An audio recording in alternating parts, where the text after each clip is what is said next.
My name is Dave Barber, and we're coming to you today from the third floor of the Rhode Island State House in a segment we simply call Capitol Spotlight. We talk to a member of the General Assembly and find out some of the things they've been working on and its impact on you, the Rhode Island citizen. It gives me a great deal of pleasure to welcome a gentleman who's making his first appearance here. In fact, we've tried to have all the new freshman legislators a part of Capitol Spotlight early on in the season so you can get to know them. It's my pleasure to welcome from North Kingstown, State Representative Bob Craven. Representative Craven, good to see you, sir. Good to see you. Glad to be here. You Thanks. know, as I mentioned, we've talked to a lot of your freshman colleagues already, and one of the things we like to do is give our viewers a chance to get to know you a little bit.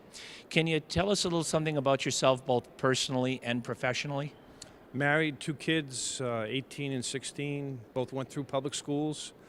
I was a former assistant attorney general for 10 years.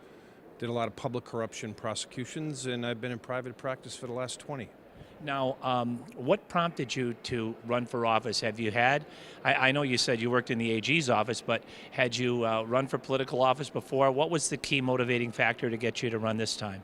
Well, I had run from 94 to 96 as a town councilman in North Kingstown, but I withdrew from politics because I was raising my children, and someone called. They said, would you be interested? My first reaction was, why would I do that? And then my second reaction was, my son's going to be a freshman in college, and my wife, quite frankly, is concerned that he'll never come back because he won't have a job. So I said, I'm going to be part of the solution, not part of the problem. Well, you mentioned concerned about having a job for your son.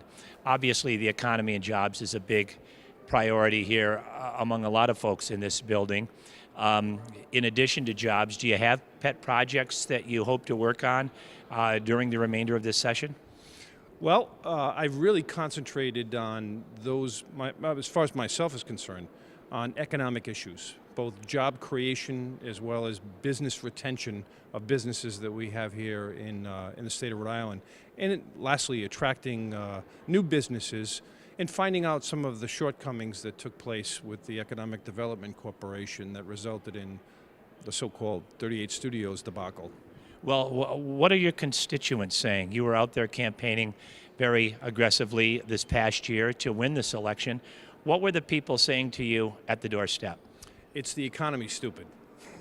And that's really all they ever said, was that my number one issue is making Rhode Island an attractive place for people to live, work, and not pay too much in taxes.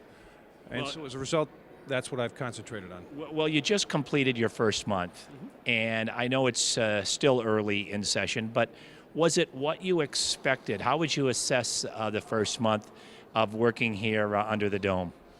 I've actually been very impressed with the dedication of the people that are up here, both my fellow representatives and state senators across the hall, as well as the staff. In some respects, I guess, they're misunderstood or they don't have a good public relations manager.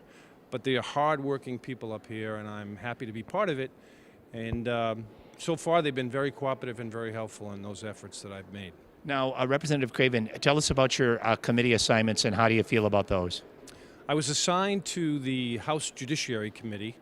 My first vote was same-sex marriage, which I was happy to participate in. I felt, quite frankly, that as a lawyer, it was a very easy vote for me to make in light of the equal protection problems that come along with discriminating against someone in the context of their ability to marry or not marry.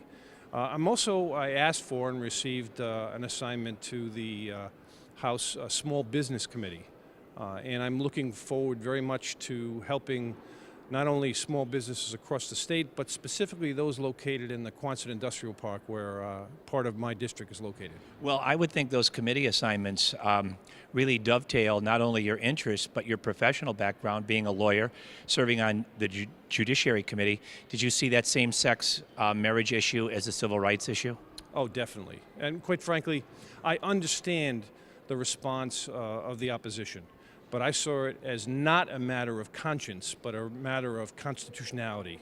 And the Constitution, which is what we all swore on January 1st to uphold, clearly sets forth a right of a person to have that civil right, which is marriage. Well, I want to thank you, sir, for taking time to talk to us today before session.